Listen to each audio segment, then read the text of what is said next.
We are here, and we are so glad to have you with us for this show. Thanks for joining us tonight, and we know you're going to enjoy everything that you see and everything that you hear. I have my guest with me. My guest tonight is the CEO of Desert View Hospital, Susan Davila. Susan, welcome to the show. Thank you, Tom. Okay. Now, Susan didn't know I was going to do this, and this is something I've wanted to do for a long time. And I say that because something that commissioners did just recently, they prepared proclamations to designate the town of Pahrump a Purple Heart town and the county of Nye a Purple Heart County. For those of you who don't know what happened at the commissioner meeting, Military Order of the Purple Heart Chapter 730 in Henderson sponsored Nye County and the town of Pahrump for this designation. The designation is something that's recognized nationwide, and that puts Nye County and town of Pahrump on the map.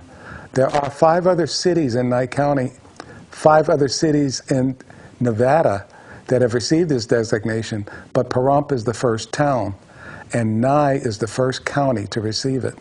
I wanted to say that, and because this is the Purple Heart emblem, and this is the one that I received.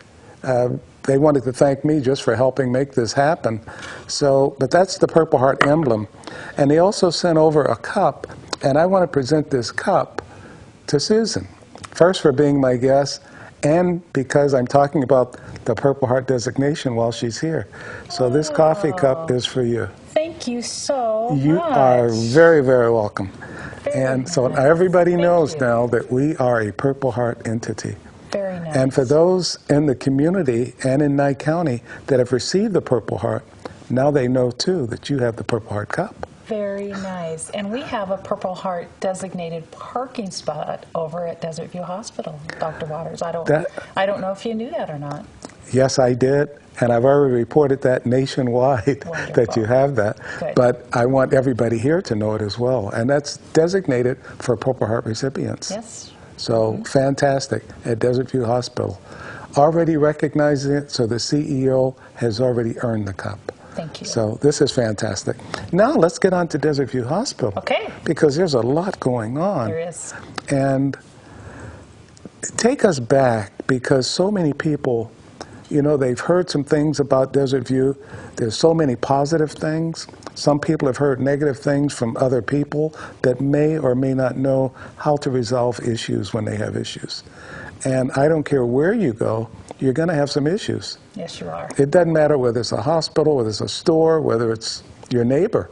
You're going to have some issues, and the only way to resolve that is by letting the people know what's going on. That is correct. So, Dr. Waters, thank you again for having me here. It's a pleasure of being here. Desert View Hospital opened its doors in 2006, April of 2006. And first hospital ever in Pahrump, which, you know, is quite an accomplishment. You think about most of these towns. I grew up in a very small town in Montana that has a population of 2,500. We have a hospital. And so you think about here, you know, I am assuming at the time, probably in 2006, we had a population 36,000 or so. Yeah. And you think of what we had here, urgent cares, clinics, and not a hospital. Right. So I actually was here the first day the first ambulance rolled into Desert View Hospital in 2006. So that's been a long time ago. As most of you know, I was here for 6 years, left, and then came back. And so it's really an honor and a privilege to be over at Desert View Hospital, and it's a service that I say, you know, it's great for our community. I think all of us know if we don't have health care in a community, how does a community grow? Right. I think that we know that we've seen some great growth in Pahrump so far. You know, there's a lot of construction all of a sudden being built.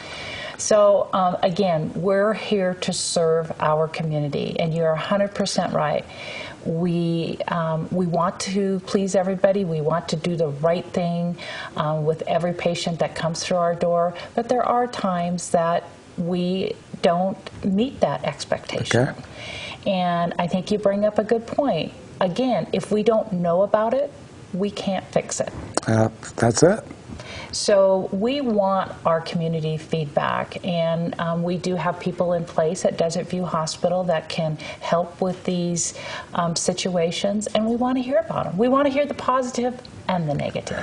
If somebody has a question or a complaint, or they want to go ahead and give kudos, who do they talk to? I would direct them to my assistant, Mandrell. I believe you met Miss Mandrell. Yes, at I one have. time. She's great. So ask for the administrative offices, and Mandrell will help you, and she Okay. will get your call to the right place. That sounds great. So if they have a question, if they want to give kudos to a particular person that has done something fantastic, and every time I'm there as a patient, I've been there, and everything has gone well. Some people say, well, it's just because they know you. I don't think so. It's our small, Dr. Waters, I believe that it's chalked up also to our smaller facility that we can give more personalized care. I like that, yes. I will tell you, we have what we call our safety stand-up huddle every morning. We go over concerns, and we also go around the room and say who has kudos for different ones today. Okay. And just this morning, this morning in our facility, we had one of our patients been there several times, and she said, I don't know what there is about it, but this time was really different, and it's so positive. In fact, she didn't even want to go home. So there you have it. Who doesn't want to go home from a hospital? That sounds good. So if you have any questions or any complaints or any kudos you'd like to give, be sure to contact Mandrell at the administrative office, and she'll make sure your comments get to the appropriate office. That is correct. Okay. And tell us about the hospital. And, one of the things that I've heard, we're going to go into two things. One thing that I've heard is we have people that have to go over to Las Vegas for something. Why is that? Well, again, we are a small rural hospital. Okay. I believe that we will see our services expand, but for right now, we don't have all the specialty services we have. One of our future plans is, I think all of us have heard about telemedicine. Yes. I know that some people do not feel it is as personalized as it could be, but having a little experience with, even up north, we do a little bit at our hospital already. People are getting to like it because, again, they're sitting like we are in front of a screen talking to somebody on the other end. Okay. But I feel, we have a more of an elder population here in our town. And even myself, I would much rather sit in front of a screen, get a consulting service done without going an hour into Vegas and an hour back, plus fighting all the traffic. Absolutely. And I think Okay. that we will see some more of that. Now, we're limited on which specialties we can do that for, but we see the community growing. We hear the concerns, the needs, the wants of our patients, and we will slowly expand that. So we will have more specialties there with us, Dr. Waters.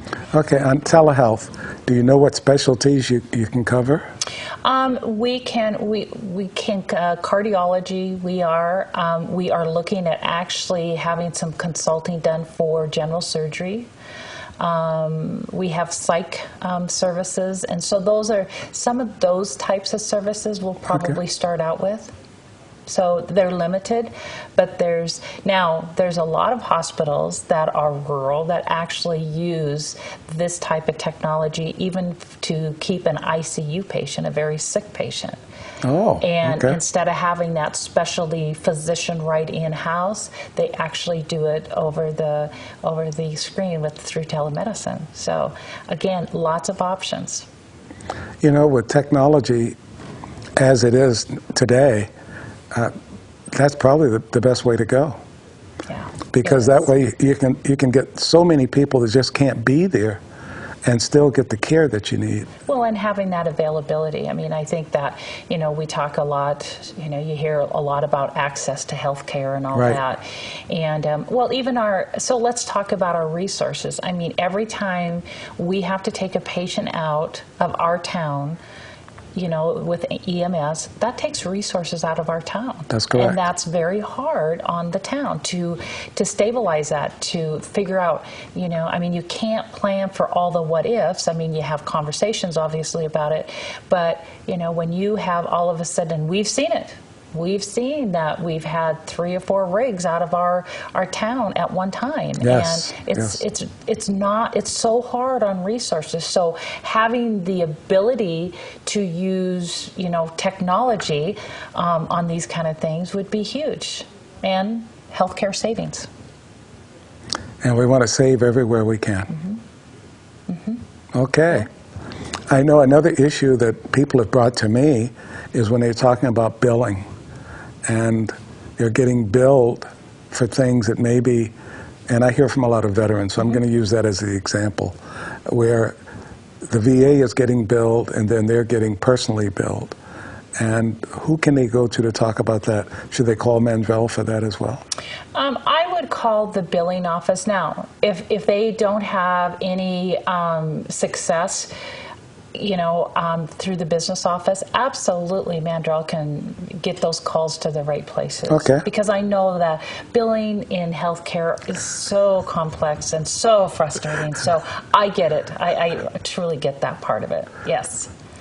When we hear the complaints, and the complaints just expand when they don't know who to go to Yes. or who to get answers from. Yes. So that's why we're letting you know who to go to, who to talk to. Mandrell is there, but like she said, if it's a billing question, talk to the billing office first. And if you can't get any answers there, contact Mandrell. If you're in the hospital for anything else and you have something you'd like to talk to someone about, talk to Mandrell about that, just to make sure that your comments get to the right person.